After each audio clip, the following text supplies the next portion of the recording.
You cannot bring my son back. I know that. But at least give the decency to me to contact me back and have a word with me.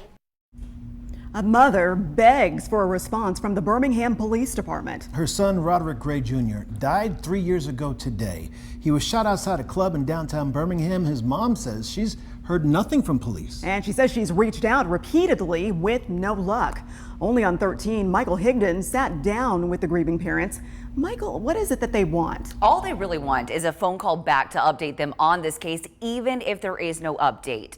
3 years later, they still want answers, and they're hoping someone will come forward. It's been 3 years since off-duty police officers found Roderick Gray Jr., nicknamed Mystic by his dad, shot to death in an alleyway. But the why and who behind the murder remain a mystery. His parents, Myrtis Pigou, alongside her husband, Roderick Gray Sr., remember that day like it was yesterday.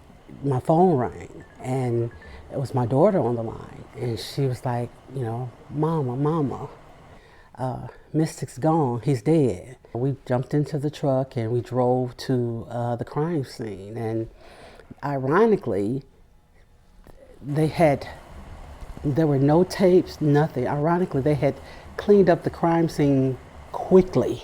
The shooting happened outside of Playhouse Gentlemen's Club on 4th Street on October 15th, 2022. While a person of interest was detained that night, no one has been charged. It has been nothing from the Birmingham Police Department. Even to this day, we really don't even honestly even have the coroner's report. Because when we try and get the coroner's report, the thing was they were saying, oh, it's an active investigation. And so they never released anything. So even to this day, we never even have so much as a coroner's report. So y'all don't know what happened? Nothing. Myrtis says she hasn't heard from Birmingham police since last year when she got an email saying security video from 3 cameras was collected from the area. They say a possible suspect vehicle was seen leaving the area, but it was common and difficult to track. They also say the 4 shell casings collected from the scene were not found to be connected to any other crime. Since then, Myrtis says she called and emailed for an update repeatedly. They never responded to us. We never got a call back or anything, nothing. And then when I continually called back, I found out that a couple of the people that was working on the case are not even there anymore. So then, okay, I need another person. It's just been a runaround the whole time. Myrtis says she appreciates the new chief's effort to deter criminal activity, but she has a message for him. Understood that you're trying to prevent crime. I applaud that. But so my son is just a folder.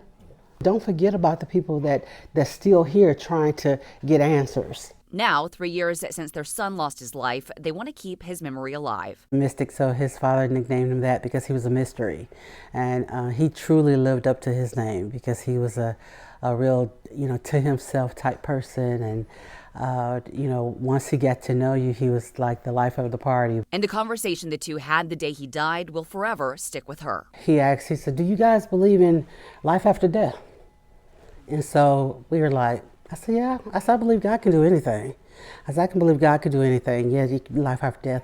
And so my husband was like, well, nobody ever came and told us, hey, it's me. I'm the cat now. I'm the dog now. And so he was like, well, I'm gonna come back and let y'all know. Yeah. And 7 hours later, he was dead.